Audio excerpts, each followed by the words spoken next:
This podcast is proud to be part of the TalkSport Fan Network. TalkSport. Powered by fans. What a goal! It's absolutely world class from Marcus Tunde!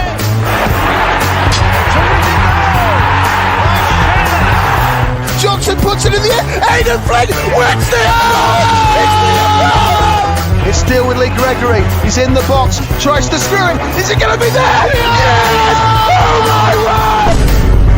The Wednesday week!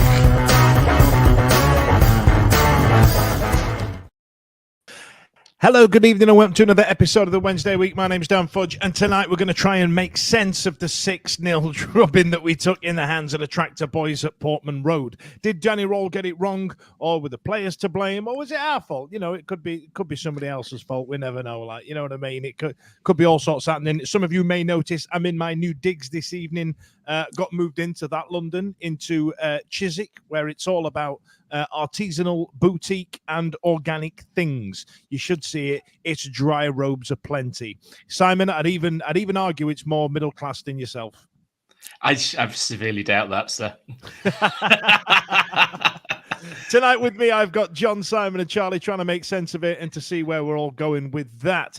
Don't forget, we are out live tonight as well, ladies and gents. If you do want to try and get involved, and I don't know what you're going to say or what you can say, but we're going to try and do it right now.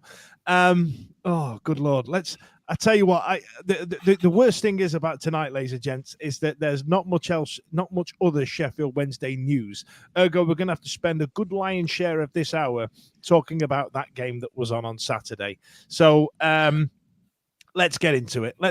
John, I'm going to come to you first. I'm sorry, actually, Charlie, you joined us quite late. Do you mind giving me a quick mic check so I can hear you?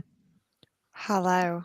That's lovely stuff. That is absolutely toppest of bananas. Now, Charlie, just while I've got you, I'll just come to you in a second, John. Charlie, while I've got you, are you still logged in? Can you see the comment section on the top right of your screen? Is it there? Can you see people? Yeah. I'm just. Can you? So, I want you to play the ash roll when I come to you tonight to sort of. Okay. I want you to be my my comment gal this evening. If you could. Is there a way of putting them up? Yeah. If you just click comments on the top right there, and then they will all just come in. I can see them. Do you want me to just read them? Well, no. I tell you what. Then, if you click on the first one this evening, if you just click on it, it might pop up on screen. Does that work? No, I'm sorry. All right, no worries. Well, that's a little bit of gremlins in the system that we will work out at some point in the evening. John, I'll come to you first. How's it going? You all right? How was your weekend? Did it get ruined? Oh, bye, Charlie. See you later, babe. Well, see you, Charlie. She's just off to look up after the comment section. Yeah. Go on. Yeah, I mean, a lot. Actually, no, I did have some expectations about that game. So to see the way that it went, really pissed me off, to be honest. I mean, there's losing and then there's that, isn't there? You know, I mean, it's like Sheffield Wednesday can't even lose normally. You've got to have a tonking now and again, haven't you? It happens to be one every season at some point. So, but I mean, I turned off at 4-0, so I went. You know, it's like the old meme, isn't it? Stop, they're already dead. You know, at 4-0, turned it off, and that just consigned it to history. Well. Sorry, excuse me, bit of windy pops. I've just inhaled pizza because, you know, when you just move in somewhere, you don't cook for about a week. So, Charlie, I'm going to come to you on this one. Now, this one's the lineup here. This is probably going to be a huge talking point between the four of us this evening. We've spoken length and depth about any manager that's kind of come into Sheffield Wednesday, talking about whether they play a 5 at the back with the 2 wing backs, or do we go with 4 at the back? If I'm honest, I don't think this was the game to be experimented with 4 at the back. But looking at the players that are on the field, that's a strong lineup, right? Yeah, and I think, you know, I don't think we were the only ones saying it. I think everyone on Twitter sort of said the same. It was like, you know, Jesus, we're really going for it. Like, you know, we're really trying to get something from it. But yeah, it's tricky, isn't it? Because in many ways, you don't want to say free hit, but I guess if you're trying to shake things up a little bit, then yeah, maybe not against a game that you expect you might win. But then at the same time, it's like, genuinely holding on for a draw would have been like a win. So it was maybe a little bit of a gamble. I think the biggest thing was like the proof would have been in the pudding. Like if we'd smashed like an early goal, then everyone would have been like, oh, he's an absolute genius. But as it turned out, we had our pants down 6 times. So I don't know. It was it looked great. It looked great on paper though. I think everyone seemed really positive about it at the beginning. It was a bit like, oh yeah, no, we're really going for it. But then we didn't, did we? So defensively, we were lacking somewhat. Well, that's it, innit? Like, I mean, if you look at this lineup here, Simon, right? I mean, there is not one player in that lineup that's not had a decent couple of months under Rule, right? There isn't a question mark in terms of the player in their current form, is there? No, but I'd have to go with, I think what you said earlier is changing a settled squad. And we talked about it last week with Leeds and the change in the formation and the players and the Leeds as well. And I just felt that we played a 4-4-2 against Leicester, I think, in the first half, and it didn't work. And it obviously didn't work this time, did it? No, it didn't. I mean, I'm just looking at this now. Now, John, I'm just going to keep the graphic up on the screen. For those listening, we've got Budoy for Hekwe, Bernard Johnson, then in the middle, Paveda, Volks, Bannon, and then up front, we've got Masaba, Ugbo, and Gassama. Now, there was an interview talking with Marvin Johnson recently, talking about it, when people were talking about his bust up with Munoz and when people were talking about, where Johnson plays. I think he, in this formation, is the weak link. Now, don't get me wrong. I think Johnson's been an outstanding player, but him by his own admission said, well, hang on a minute. I've got the most assists, and this is where he fell out with Chisco. I've got the most assists last season. I'm great at getting forward. He's great at covering, 3/4 of that pitch from where he starts to the byline. Is playing Johnson at fullback too much of an ask? Yeah, 100%. To be fair, when pre-match, Rules spoke about we need to look at this game and players need to be brave. So he's obviously got in his mind, we're going to have a go at these. We're not just going to do what we've been doing. We're going to have a go. Hence the formation change to 4 at the back, which backfired horribly. And Johnson was one of the main culprits for it backfiring. He was getting absolutely rinsed down that side, time and time again. It looked like he were disinterested at times because I think he was just getting fed up of being hopelessly exposed down that side, and he just couldn't track back. This isn't me digging Johnson out. I just don't think that was his knitting, and he was up against one of their better players. Don't get me wrong, and like I said, by his own volition, he ain't a defender. He's a wing back and a bloody good one at this level, right? You know what I mean? This isn't me chewing him out. I just feel like what we lost there was also a bit of support in midfield. If I go to the comments here now, we've got a lot of people here talking about I can put a couple up if you want, Dan. I've worked out how to do it. Oh, thanks, man. I'll put you in charge of that then. So, Sharman's gone with tactics and total lack of midfield from the players. That's another one that just sort of says that because we lost those wing backs, it's a bit of an issue in terms of trying to keep possession in the middle of the park. What else have we got, Simon, from the interwebs? Rule set up there. Yeah, Mr. J's gone with rule set up with what looked more like a 4-2-4, and we got Wallop. Just stick with 5 at the back. It's simple. It's worked for Rule since he's been with the club, and there's an element there, Charlie, isn't there, of why, did he feel like that this was a free hit, and that's why he could tinker with the formation a little bit?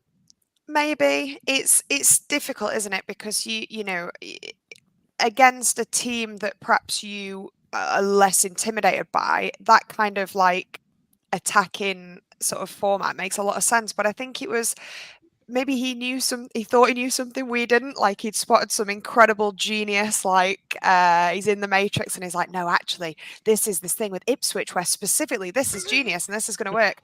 And it was like, it was both a gamble and there was no plan B. There was barely a plan A, but it was like once it became very, very clear that it wasn't working, it was like, oh my God, like it was just, and then they played it like a training session, Ipswich. Like it was unbelievable. Like no one was where they were meant to be.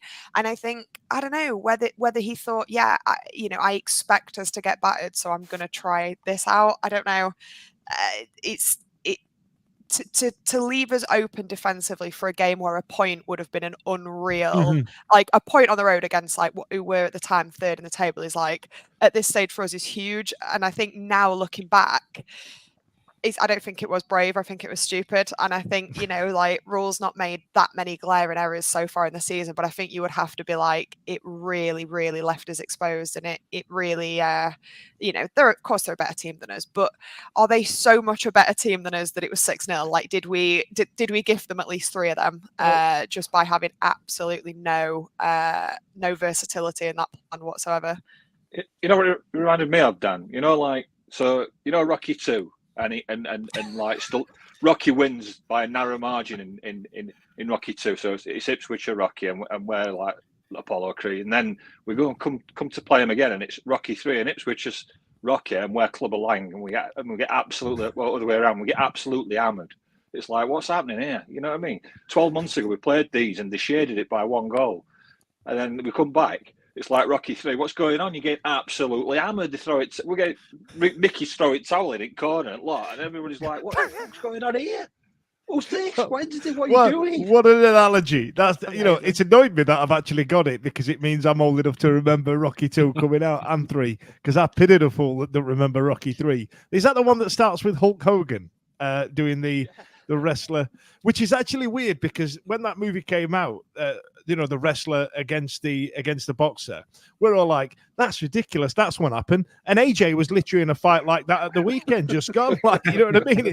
He's literally taking part in real life. What else have we got, Simon? What else have we got? I'll let you read them out, Paul. Sharman, Baz and Will were danced around, clearly needed an extra body in there. I mean, I think Baz's injury was probably something to do with his neck because he was just constantly watching the ball go over the top of him or past him. What's this one here? German Owl. Roll came Sheffield Wednesday because he's confident he can turn us around and win every game. The blind confidence is why we got him. I'm all right with that. I'm all right with that. Now, Dom Howson did a really good article, actually. Was it yesterday or today where he said, look, Rule's a young manager. He's going to make some mistakes. And I feel like there was a couple of mistakes there. There was a glaring mistake in terms of how we lined up against a team that, like Charlie says, we could have done with at least 1 point. If we'd have turned up and played 6-4-0, I wouldn't have minded. I'd have been like, well, it is what it is. And we could, we need that. The goal difference has taken a bit of a battering. What else have we got, Si? Well, that is the thing there, isn't it? It's the goal difference. I think what we got here. Naivety from Danny has echoes of the heads dropping from Saints away. Points difference is is looking like a point less for us. And it's absolutely right in regards to the goal difference, isn't it? That our goal difference was bloody awful beforehand. But, it's even worse now. There's no chance of us ever dragging that back now, is there? Yeah. We were kind of like, I don't think our goal difference, I think we can already write that off. And Ipswich were like, yeah you can. Yeah. Just so you know, yeah. Like, Marek's put their goal difference was already buggered.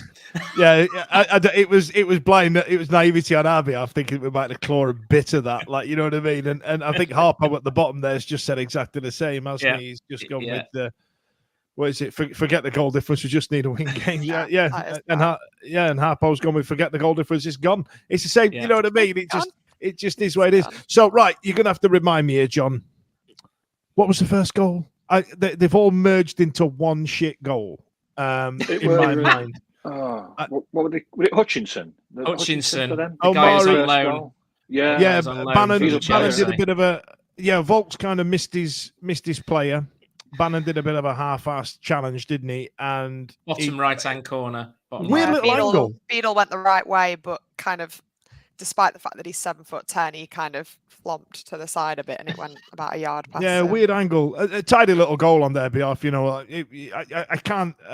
If you want to pick holes in it, you kind of like, well, Volts kind of let the geezer run off his own. Bannon's tackle was pretty piss poor, but they were in. You know what I mean? They were just in. I can't really go. But the one I've got issue with the most is the second goal, John. The one from this cross that was just like pinball bollocks going in. Like, what was that, man?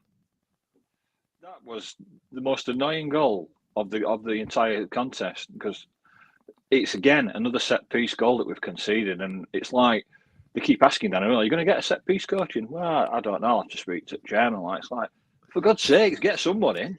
Bring somebody out of retirement and get them down there and get them I love the idea that Danny Rowley, in my mind now, because of that accent that you just did, is now Broad Yorkshire. Broad Yorkshire, yeah. We'll Danny Roll. We'll get set piece coaching like Danny Breadcake, as he'd be, and Danny Ginnell. But there were an incident in that box. I don't know if any of you guys caught sight of it. That I don't know if it was Keith or Moore. He proper got his hands on the shoulders of Bernard, and he's up in air. They're using him as leverage to win the header, which then drops down, and then they score from the rebound. Still should have cleared it. Don't get me wrong, but I can't believe that didn't get called. It was proper all over Bernard there, but we should have still been savvy enough to clear that ball, not just stand there looking at it, and then they just popped it in, didn't it? It was just like, that's just a typical, really poor goal that we've conceded again from a set piece, and we've just not had the races all day where it was just men against boys, weren't it? Charlie, would you agree that goal there, specifically for me, that was the head dropper? That was the one where we've kind of gone 1,000,000%. That the first goal was class, and it was one of those where it was like, all right, yeah, like you said, people could have done better, but ultimately it was like fair play. But the second one was where the dream died a little bit, and I think and it's such a shame as well, because like we conceded like 2 against Leicester recently and 2 against Leeds. But they weren't absolute batterings. Like, even against Leeds, like, in the second half, like, it wasn't like, oh my God, this is the most embarrassing 2-0 defeat ever. But it was like, suddenly after, it was like heads totally gone.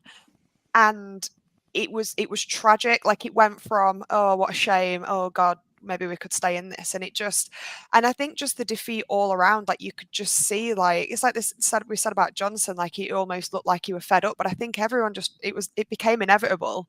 And we never looked like we were going to bring anything back. Like, we never looked close to doing anything. It was literally just us playing it out, and then them taking it off us, and then us chasing them about 8 miles behind while they popped another, There were that, it was sliders down, weren't they?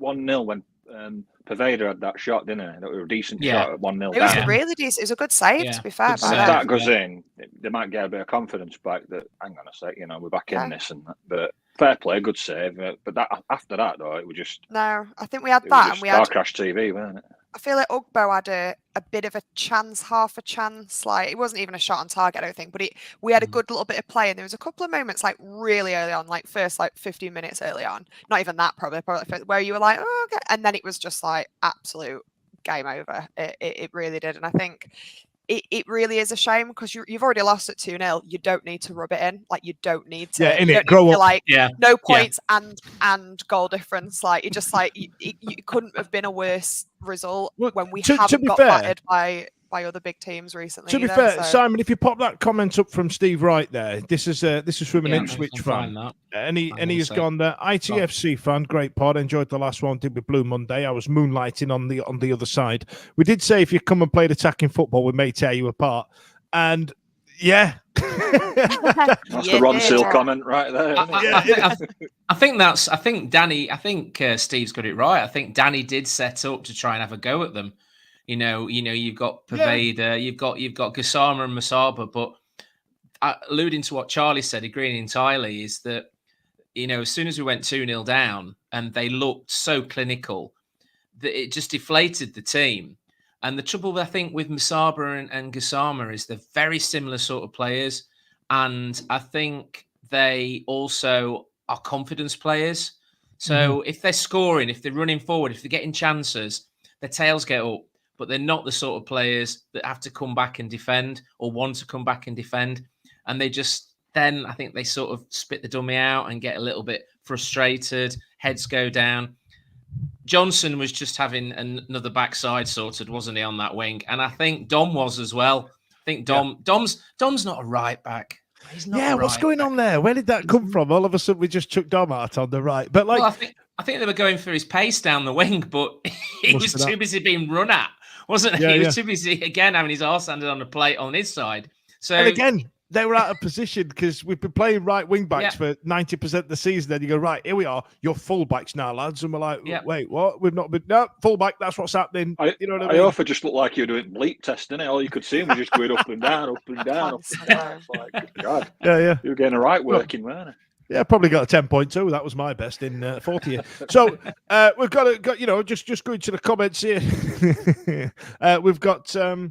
I got the impression you were not quite sure what you were doing or supposed to be doing. That's from Eric. He's dead right. He's dead right. I don't think that's not something we've practiced. That's not something we've trained for in a game scenario. You know what I mean? It's not something we've done. And then KH has gone with Dan Fudge has made a butter, pass it on.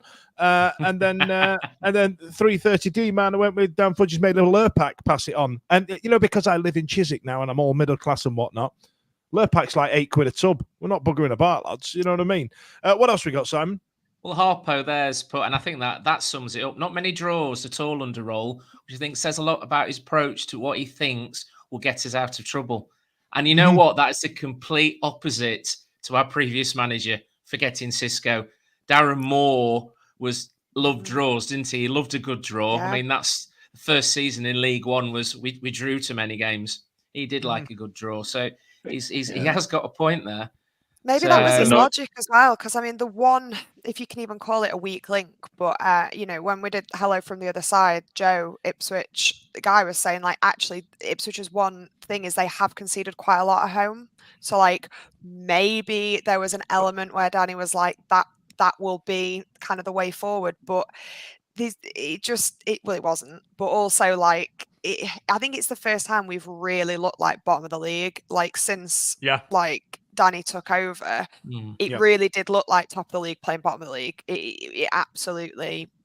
Yeah. Or what you could have done, Charlie, is go on to Ipswich podcasts and go, listen, hey, it's not third against 23rd in the form table, is it? You could have sat there and said that we're well high up on the form table and you lot should be shitting yourself. You could have said that. And then, or you also could have said, you know, everybody wants one. In your head, what you were saying was everybody wants one of these. The sexy option is a young manager. And you could have just ended up getting your words mixed up and saying the term sexy kids. So, you know, you could have done that. That's true. That is true. Is that your excuse? Mate, I honestly dropped the ass. I was like, you know, because in my head I've gone, well, the sexy option is to get one of these young managers in, as opposed to your old guard like Tony Mowbray or your Sean Dyche as a player, you know, or even Neil Warnock. Is what I thought I said in my head. What I did say was, you know, you could just go out and get some sexy kids. Oh no! Yeah. Oh my God! Yeah, that Steve Wright, who was watching earlier, he'll have heard that. So that's what happened. So let's get to the third goal. This is before half time, innit? Oh God, I can't. What was this one? Does anybody know? Oh God! Was this the one where That's the cross, isn't it? The third one that he saved it, crossing. And then he didn't. No, I think that was later on. It was down the right hand side. They got Freya Johnson again. Shock horror. Yeah. Went down the right hand side, put a lovely low cross in, and he just kind of tapped it into the far post. And I can't remember which player theirs was, but that was the 3-0. And that was like bang on half time, and it was like, oh God, you know. Yeah, how'd you raise them for the second half after that? Yeah, in it like at 2-0, you could snatch a point in your head at half time. You can give a rousing speech, can't you? But at this point, Chaz, we knew we'd shit out there. We're just thinking, just don't concede any more second half, right? Is that where you were? I think that was it. Like, if you think about like other teams as well, that like typically what happens is like if you were Ipswich, like you'd be thinking, right, well, we've done the business in the first half, and then what tends to happen is like the people getting battered just go mega defensive. So like you've had a stormer and you've absolutely shit them, and then they've had half time to collect themselves, and then they come back and like they do nothing, but they don't let you do anything more. That's what I was hoping for. I was in my head, I was like, let that just be it. Like, let us literally just survive long enough. And then maybe it would, you know, somehow 3-0 seeming, you know, 3-0, 6-0, they're both bad, but 6 is so much worse because 6 is more than 3, you know? It's just a fact. That meme of our expectations were low, but holy fuck. Literally. I've overused it this season, so I'm trying not to use it. Last season, I was using the Boo Wendy clip when we were dying on our ass. You know, Danny's just summed it up well there on the comments, Simon, at the bottom there. Danny's just gone with, we were shit. Yeah. So what else we got, Simon? What else are the people saying? Well, I think this one here, I still can't believe that Lugango, I think he means Luongo, would be a Premier League player next year. But, and he's also then followed he up was with... playing with a chip on his shoulder, weren't he? On that game. Followed up with, shocked he's still got knees. I think he left them at Middlewood. Yeah, I think he left them at Middlewood Road. Is that we threatened him with some old traveller style justice, or that he had bad knees? What, you know what I mean? Like, he's been Aussie Pirlo for them, hasn't he? He's Castlemaine Forex when he was with he definitely had, something to prove against us. Steve Wright says, you won't play us every week. You can still get out of this, stick together and support your players. We've learned that we can trust the process after a defeat.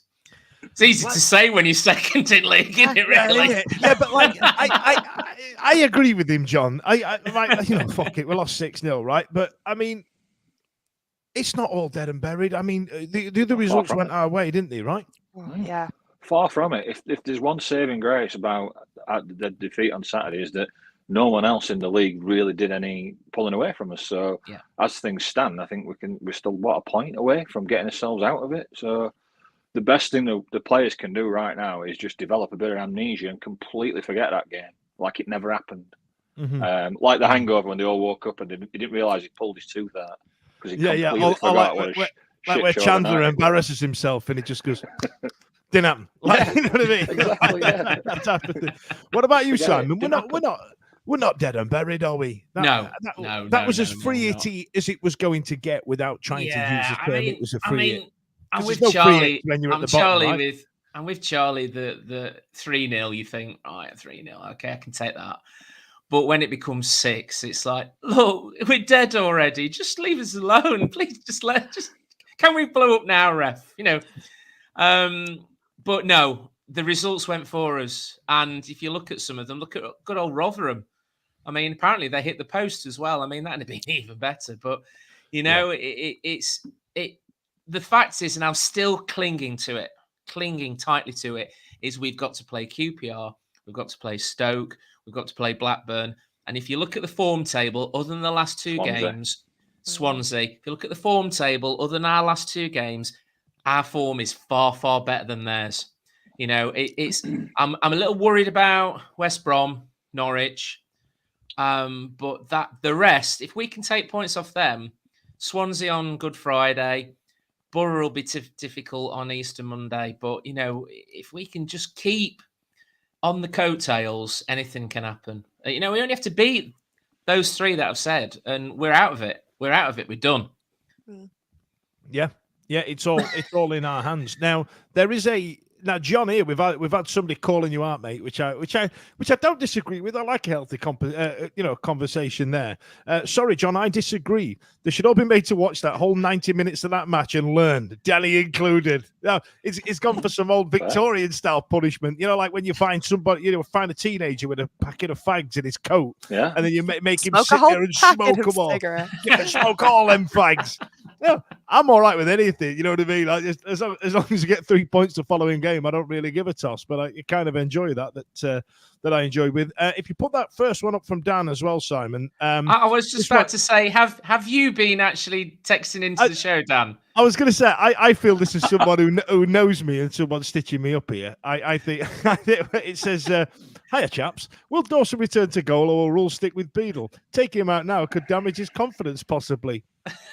Charlie, discuss. I'm leaving that hot potato well alone. Listen, it's if we'd have been conceding 6 to Rotherham, you'd be like, maybe there's a problem with our goalkeeping. But I felt like potentially Beadle was not so much at fault for the first goal. That's harsh, but I think he could have done a lot better with the first goal. But then outside of that, it was like, really, by the time it's come to him, it really was like they were in the back of the net already, kind of thing. I don't see what we saw from Dawson earlier in the season that would have necessarily suggested that he would bring in anything now at this stage. And I totally agree. I think Beadle he's put a decent shift in since he's been with us. I don't think a 6-0 loss, as horrible as it was, is as season defining as it could be. Therefore, I don't see how it's Beadle defining as well, if that makes sense. If up to this point we were fairly happy with what he's doing, it almost feels a bit harsh to hold this against him if we're not also going to hold it against Johnson and everybody and everyone else. Yeah, I just on that though about the watching the 90 minutes thing really made me laugh because like they did live it. Like, Yeah, they were I there. get it. They seen it. But at the They seen same it. time, they were like immersed in the shit. Yeah. Like they were on the pitch watching. Yeah, all it's six not goals like going. us that switched off after the first goal Yeah. they did in the second half, which They I've just just tossed the not phone spoken away. about. Honestly, we lost 6-0. You just after 3, you kind of like, I don't know which ones they are. Even if you win like 5-0 as well, you don't remember all the goals, do you? You just kind of go, well, Johnny, where do you say? Surely not that people are calling to bring Dawson back and Beadle out, are they? I can't see that. Oh, there was one goal which I could attribute to his error, and that's when he palmed it back into the path of one of their players to make it 4-0. Or it might have even been 5-0. No, I think it was 4-0. That's when, when normal people press the red button for interactive, I pressed the other red button, which turned your TV off. So yeah. That was it for me. But I don't think, Dawson's not going to change anything. He's not as good as Beadle.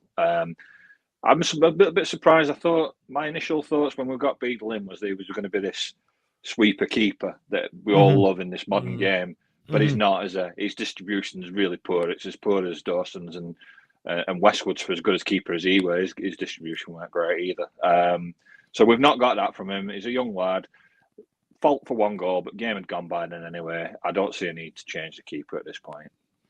Yeah, a lot of people talk in the comments about there's no way that Beadle should be questioned here. No chance should Beadle be dropped. He's averaging a clean sheet every 2 games. When was the last time Dawson even got a clean sheet? I'm sure he could probably recite that stat for you. And then 4D has gone with Dawson is working at Morrison's shelf, stacking at night. So he's a big lad. And bear in mind, I'm not touching this topic. I'm not touching it. And Harpo's gone with goalkeepers, the least of our worries. Now, Simon, surely you'd agree that, I think that where we got it wrong on Saturday the most was the fullbacks. I feel like we've played with wing-backs this entire time and then gone, hey, that you've been doing relatively well for the past 4 or 5 months. We're going to do this now. We're going to do something else. Yeah. That's where he got it wrong, in my opinion. He got it wrong. To play, we've already mentioned having Johnson where he was. I mean, he was just had a torrid time. I think he'll live that. No, never mind watching the 90 minutes back. I think he's probably woken up several times in the night dreaming about the torrid time he had. This was the team he was linked with as well. So I assume he probably wanted to turn up and all and absolutely show off that, look, here's what you could have won type of thing, right? Yeah. Oh, yeah. And he was bloody awful as well in it. I thought he was so poor. I mean, we haven't even got on to the middle of the park in regard to Volks and Bannon. We haven't even spoken about those two. Let's talk about that actually, Chaz. So let's talk about the middle of the park. Now, I like the way that Rule uses Bannon. It's the same way that Southgate sets up in midfield as well, where he has an attacking midfielder just a bit more advanced than the other two behind him in Calvin and big fat Calvin and the other lad who's the geezer plays behind. Rice. Is it? Yeah, Rice. Sorry, thank you. So our Rice and Calvin Phillips are usually Volks, Byers, DRB, Momo. You know what I mean? We have two behind Bannon, and what that's done, it gives Barry so much freedom to do the football he's capable of. To all of a sudden have the rug pulled out from under him, and some of the comments that Bannon's got online, I think are a bit unfair. What do you reckon? I agree. I mean, I think it's a bit like we said about Danny as well. As it's like nobody's perfect. Like if we never made errors, we'd be playing in the Prem. It's not, and I think it often frustrates me when Bannon gets pelters for things because no one said he wasn't above criticism, but it's like people relish in it because we're like so afraid that we might have a gem of a player at any point it might be hero worshipping someone that I think people get obsessed with the idea. It's like Johnson's had a shit game and everyone will move on from that. Like everyone will be like, oh, he's been great and now he had a shit one, he'll move on. But when Bannon has let's be honest, a fairly poor game, everyone's like, this just proves how shit he is. Secretly he's crap all along, and it's like that's just nonsense. Like, and it's such an unnecessary level of like an intensity to it, like that criticism that he gets. That being said, no, he didn't do anything magical and spectacular on Saturday, but then he wasn't being supported in a formation that has worked so well for him. And I think you could see, and above all else, no one cares more to a certain extent on the pitch. Like, you can always see that. Like, you can always see that out of all the players, the one that's taken it to heart the most is him. So like when his head goes down, like you can see that he was still trying to desperately throw himself into it in some way, and he couldn't get through what they were doing. And you know, if you're not going to play him at his best, you're not going to see his best. You're not going to see that magic that we've like got so used to seeing him do. And I think it did worry me, because I thought, does it potentially speak volumes that we are lacking something in midfield against these, you know, these kind of teams, these quite relentless, you know, really direct passing, like, you know, they play very clever, very direct passes, and our midfield just looked like they did not know how to handle that. That is a little bit of a concern. But then again, is it Bannon's season defining this 6-0? Like it's everybody's fault, and it can't possibly be his fault more than anyone else's. So I think Barry Bannon playing for Sheffield Wednesday has had some losses that hurt him a lot more than what this Ipswich game was. Now it's really interesting actually in the way the comments as you were talking there about it, Shaz. So just before that comment there, we had that, you know, the criticism that Bazza gets is just indicative of how great a player he is and has been. And then you've got people like Harpo going on there saying that anytime Bannon is absent, highly noticeable, taken for granted almost at times, and just how much his ball retention matters. But then if you go up, Simon, to Barry there, saying that the guy Barry, the commenter, not Barry himself, just sat there. But Barry Wing said, you know, Bannon well past his best, and then goes on to say that the corners don't beat the first defender. That is true. So, you know, Steve's gone with worry that Bannon is, if we go down, he will think he has another season in him for us. It's time to move on. So, you know, it's a hot topic, this. I mean, Sharman has gone with this summer, Danny needs to find out a new asterisk. I think Barry needs help, but also he's not going to last forever. And we do need to start thinking about life after Barry Bannon. And you know, there's been a few games now where Barry's got hooked at half time because Danny wants to change the tactics, or he's took a knock like he did, which I'm sure we'll get to at some point. Do you also think, guys, he's still got that yellow card hanging over his head, hasn't he? He's still, you know, a yellow card from a ban. And I think that runs out maybe after the Swansea game. Why don't he go and fling himself at somebody on Saturday then? My thoughts are, though, that since he's been under that shadow, under that cloud, his performances have dropped off because he's not being that terrier-like running around, throwing tackles in, so on and so forth. The first goal, he half-heartedly tried to tackle, didn't he? And he didn't. And that's when the guy sort of lashed the shot in through the bodies. And I just wonder whether or not he's been told to sort of hold back a little because we can't lose him, you know, and just, I don't know. The thing is, I remember... You can't play like that, though, can you? No. I mean, I always go back to this criticism of Barry. I always go back to John Sheridan and the season we played 91, so obviously a long old time ago. And I think it might have been Oxford at home, and he missed a penalty, and the cop booed John Sheridan. They booed him, and I remember standing there thinking, "What are you doing?" And he was one of the most talented players we've ever had play for Sheffield Wednesday, alongside Chris Waddle and Di Canio, etc. And the cop booed him for missing a penalty. And I've always taken that you don't boo your best players, you don't slag. You can criticise them, but you know, nobody's beyond criticism, are they? But no, it's Barry's been a fantastic servant, and he's a great player, and he's allowed one-off game because he's human. At the end of the day, I think you can tell when he's having one of those types of games, Bannon, because his hair at the back starts coming out, you know, like on Kingpin, the guy who does the bowling on Kingpin, and his hair starts unravelling at the back. He's running around the pitch getting frustrated, and the hair starts coming out, and then he starts like thinking, am I going to fling myself in on this guy and take him out? And it's like that game we just lost. It's just like, get him off. Just get him off. I tell you what, John, you're just going to start. you're going to be the cornerstone of nicknames across the changing room. If the players are watching this and they'll be like, you know what I mean? What shall we call Barry? We are giving him a new nickname. Kingpin is going to be his new nickname for the next few weeks until it is something else. Now, just before I'm just going to, I've got a special guest to come on in just a moment's time. But I just want to talk about the injuries, Charlie. There's a couple of comments here about losing Bannon and Poveda to injury and how serious they are and stuff like that. Have you read anything about it?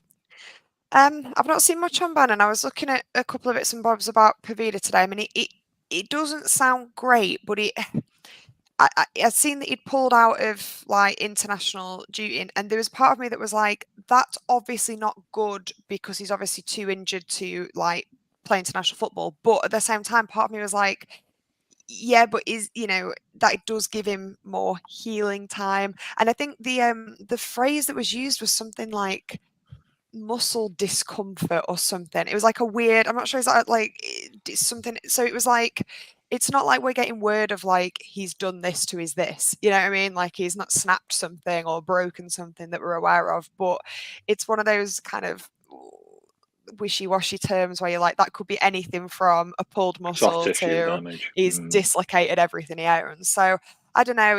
I mean, that would be what he has brought to the team since he came in. To lose that at this stage in the campaign is like, I would actually say controversially that is worse than losing Bannon. Like I really do think it is. Yeah. Tell you what, all the hosting you've been doing and all the grief you've been giving me about Fudge out, I'm going to take over your spot, and all you lot have been joining in, and now you're saying needless controversial statements as well. Well, fuck me, Chaz. If you just want the gigs, just ask. Like, you know what I mean? Comes with a lot of shit, and someone tells you that you made a butter online.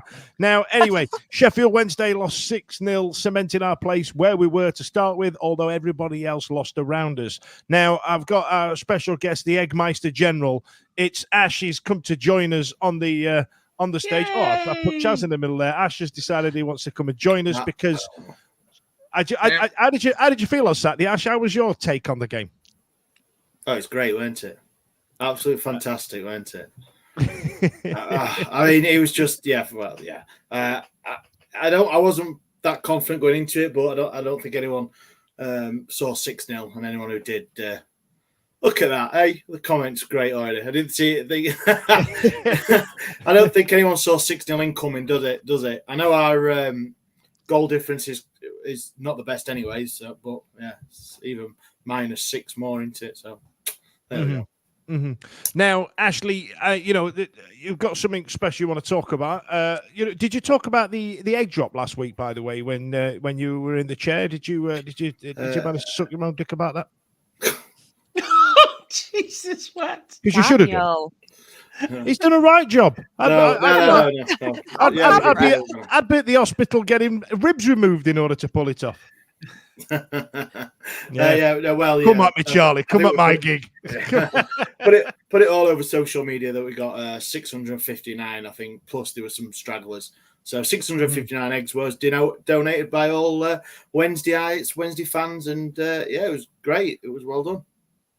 Well done to all of you.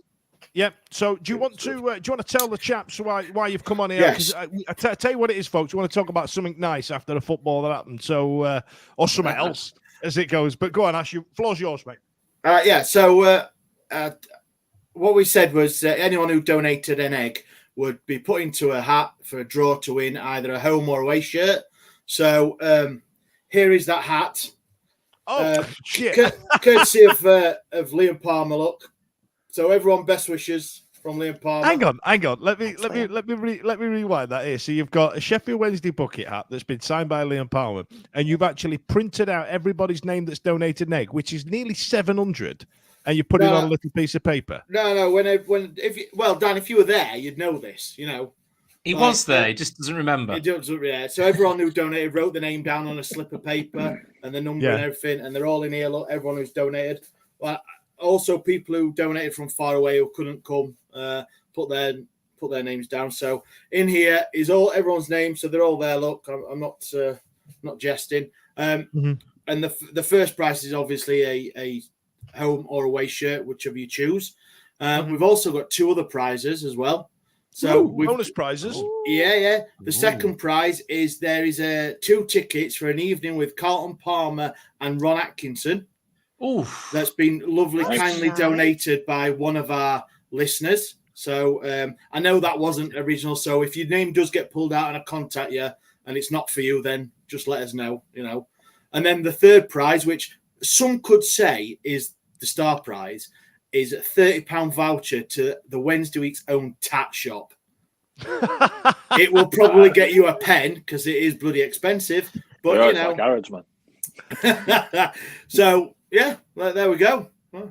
So, anyone, shall I Rod Stewart it? Yes. I'm gonna need a Rod Stewart impression from you, Ash. Right, here we go. First prize. This is for first prize, yes. Yeah. This is for the shirt. I'll get a good. This one's for the shirt. He's reaching in the bag now. He's just about to open the paper. Here he goes. Got to be careful as well because the phone number's on as well. So he's don't read the number out. Just don't read the number out. Right.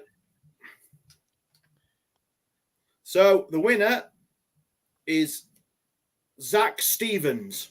Zach Stevens, congratulations. Zach is the winner of a home or away shirt, and he didn't put a home or away or his shirt size. So I will get in touch with him. His number's there.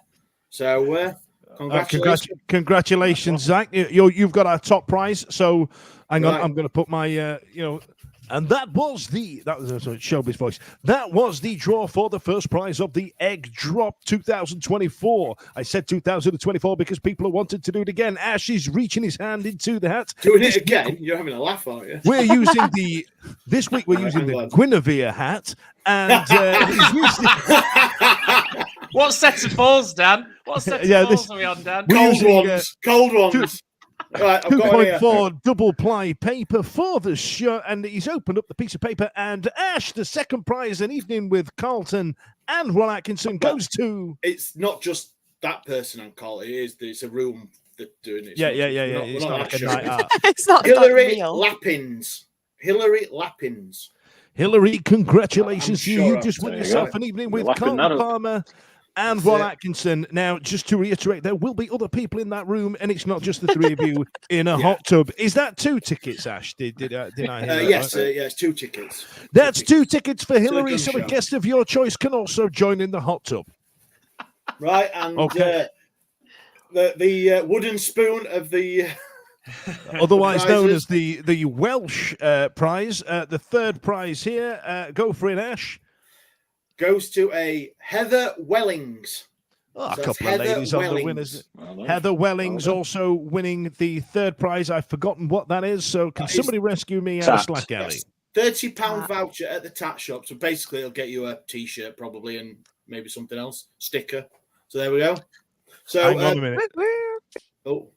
We have a sale coming up on the 21st of this month. So if you want your money to go a little bit further, 21st of this month, you've got 30 quid to spend in the tat shop. Some would refer to it as like a trolley dash, but online. So, thank you very much, everyone that donated. As you've all seen on our social medias, it's gone down a tree. And we did have some feedback today from Pact, which was one of the charities. And they're giving the eggs out to the kids on the wards already. So they've got an early Easter present for the kids. Amazing. So, fantastic, everyone that donated. We'll probably do it again next year. Oh, Ash, can you go through that? I mean, the stress that you've gone through the last couple of weeks, can you put yourself through that? Yes, mate. Yeah. Of course I can. Oh, God. Only a bit of chocolate, innit? But listen, house. Ash, while you've been on, KH has gone with what about a sparring match with Dave Pon? We're talking about hot tubs, and Smashing Tom went with 2 tickets to Paradise. And, Sharman did say, well done, everybody. And as did Mad Ward, well done, great stuff. And also, well done from Smashing Tom again. Ash, listen, you've done a great job there, mate. You can now sleep at night. Have you managed to move? I don't know if any of you guys saw online. Ash had to move his 2-seater settee out of his living room to make room for all the eggs. And as an added bonus, his missus wasn't allowed to put the heating on in the living room in case it melted. So he's well happy. You've done really well there, Ash. Not yet. The last is tomorrow, so going to drop off the rest of the eggs at the Children's Hospital tomorrow afternoon. So You're an absolute that's star. it. And then that'll be it done. And if my kids ask for an Easter egg, then they're not going to. Anyway, I'll let you crack on. All right. Cheers, Ash. See you later, everyone. Good, sir. See you later, pal. See you later, Ash. See you later. Au revoir. So right then, so that was the Ashmaster General talking about where we are with everything that's going on. Like I said before, we do have a tat shop sale on the 21st to the 25th. That's happening. All the link are in bio. Right then, let's get back to it. We've got 10 minutes left. Right then, so we've got more right than wrong. We talked about that. Now, Simon, you wanted to talk about the gulf between top of the league, bottom of the league, Premier League, League One. I mean, you know, where do you sit with that? Well, obviously, I think it's really hit home after the match because just a year ago and a month probably, we played them at Portman Road, Ipswich, and we were 2-0 up. And then we drew them 2-2. I think Smith with VAR. Yeah, and because they got a penalty, didn't they? Johnson allegedly elbowed somebody, and then somebody videoed it, and he got banned for a couple of games afterwards. And it was sort of the comments that came out from our manager afterwards about the investment that's gone into Ipswich Town, and sort of so it just highlights the where we are and how far we're falling behind in regards to any sort of chance to sort of be competitive in this league. Someone said about us yo-yoing between the Championship and League One. I hope we don't become a team like that.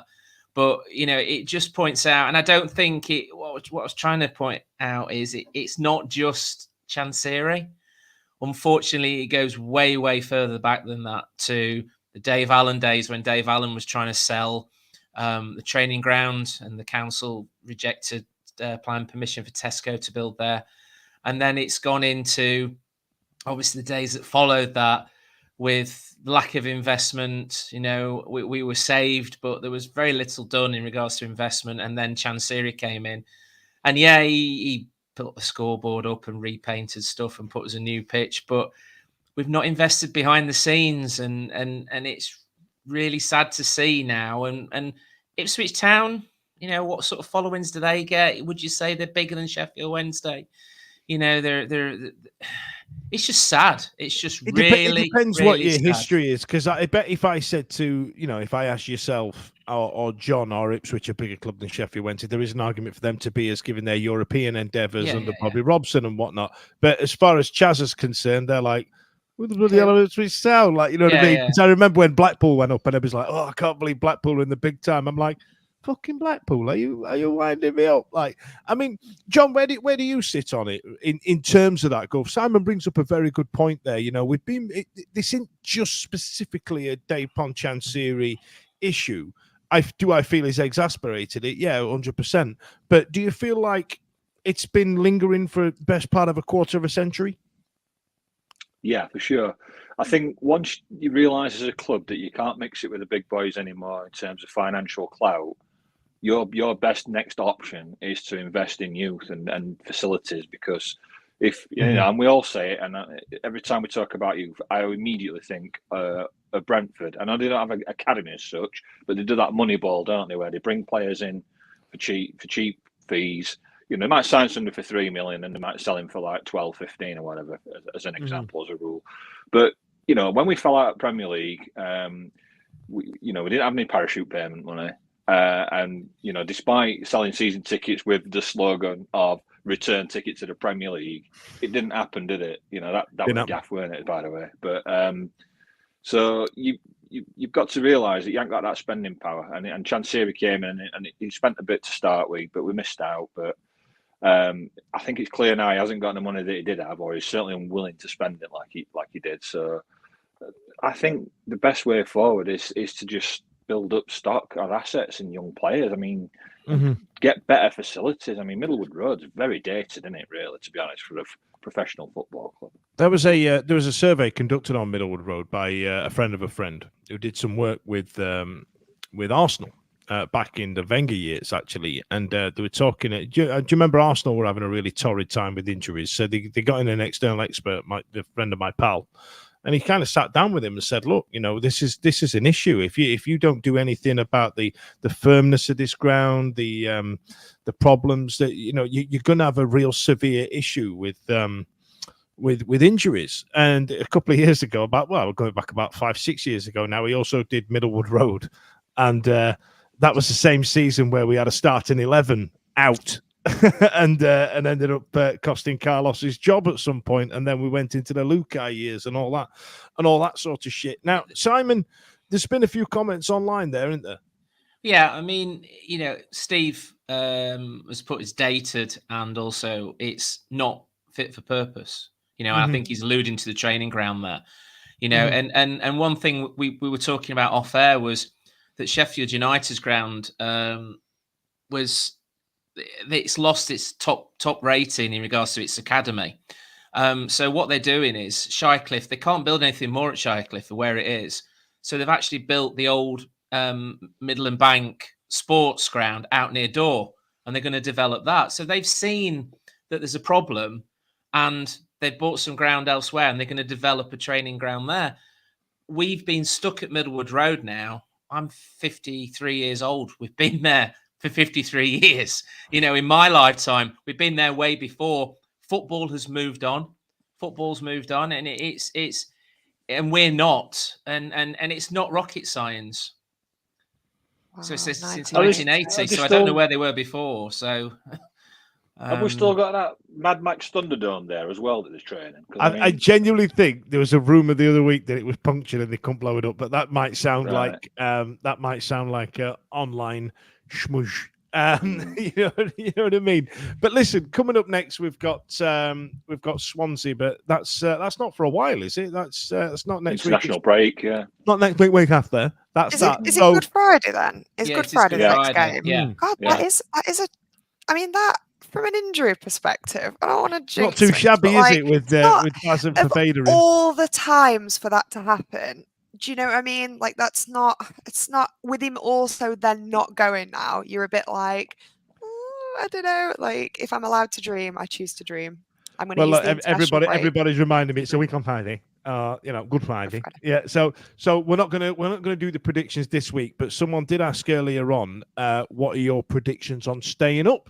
So you know what I mean? Where do you think we stand? So we'll predict the Swansea game next week, but we've got a couple of minutes left. What about predictions on survival, John? Personally, I think we're going to take it to the last day, and I'm all right with that because you're still in with a shout, aren't you? So we're going to take it to the last day, which is going to be horrible as a fan to be watching, keeping one eye on your own game and another eye on other results, should I say? So, considering it just shows you, doesn't it, how much damage that 10 games under Cisco did.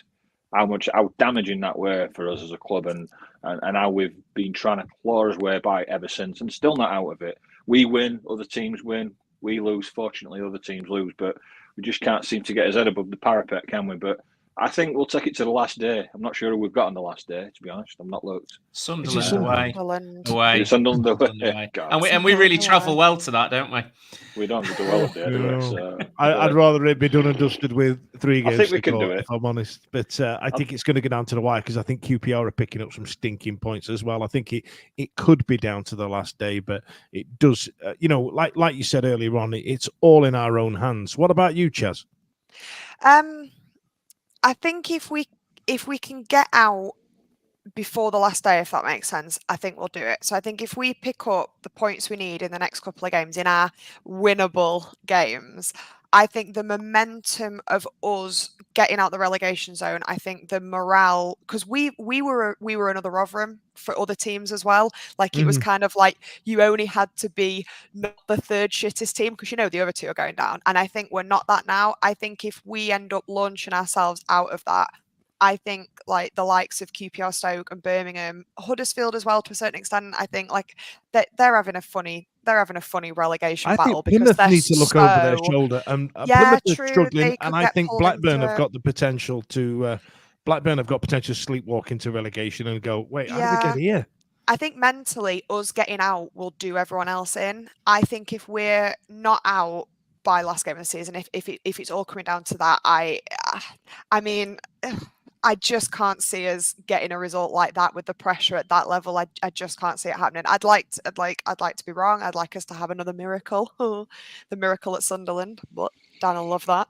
Loves a miracle. Love a miracle. But I'd rather we had an Easter miracle instead, because that'll be much more relaxing. I think we can I've already got the meme in my head of like one sort of representative of Sheffield Wednesday, whether it be Chansiri or Barry Bannon, coming out of that rock going, I'm back. You know, if we win on Good Friday and at Easter, I'll be like coming out, he has risen. And then at the end of the season, get rinsed out by all the other teams that have beat us when we inevitably get relegated. You know what I mean? Yeah. This meme game you've got to keep on top of, because if you don't, you will get chewed alive. I mean, Stevie was getting grief on a tweet he put up for like a year ago or something. Oh, God. What, 12 months back? I mean, who's digging that but up? this is Ipswich fans, though. They are obsessed for some reason. Yeah, they're having a good time. Absolutely But we're just shit on their shoe. I don't know why they're bothering. What about you then, Simon? And get some comments up as well while you're... I agree. I think there was one here. Was it 4 wins from 8? 4 wins from 8. I think that we need to, as I said, I keep alluding to it, we need to beat those guys around us. So your Blackburns, your Swanseas, QPR. We've got to play them. And I don't want to go into the last game of the season. I am going to that last game. And the last time I was there was when we got absolutely hammered by them between Christmas and New Year a few years ago. Yay! Sick. But, yeah. So, I don't think we've ever won at Stadium alive, have we? I don't know. So we don't want to be going there hoping for a point, do we really? I don't want that Christmas game again. Tight though, isn't it? So we'll see. Tell you what though, big fan of that. Mad Ward going on telling the last eighth driller to stay up. Bosh. Big fan. Listen, folks, it's been an absolute pleasure. Thanks a lot for joining us this evening. You've been an absolute dream, and I really appreciate it. Thanks a lot for your Easter eggs and your donations as well. There's also something else that I want to talk about. If you look on our socials, Ash has posted up a link to a survey. And if you don't mind filling that out, it just helps us keep this podcast going. It don't cost, though. We're not asking for any money because we've asked you for so much over recent times. You know, we're going to leave you alone for a bit. But if you just don't mind filling this survey out on what your expectations are from a show such as this and what you like us doing, then that would be sick. In the meantime, thanks a lot for joining us. And Charlie, I'll let you say it. What am I saying? Just give it the see you later, or however you want to sign off, babe. See you later. Bye. This podcast is proud to be part of the TalkSport Fan Network. TalkSport. Powered by fans. What a goal! It's absolutely world class from Marcus Tunde.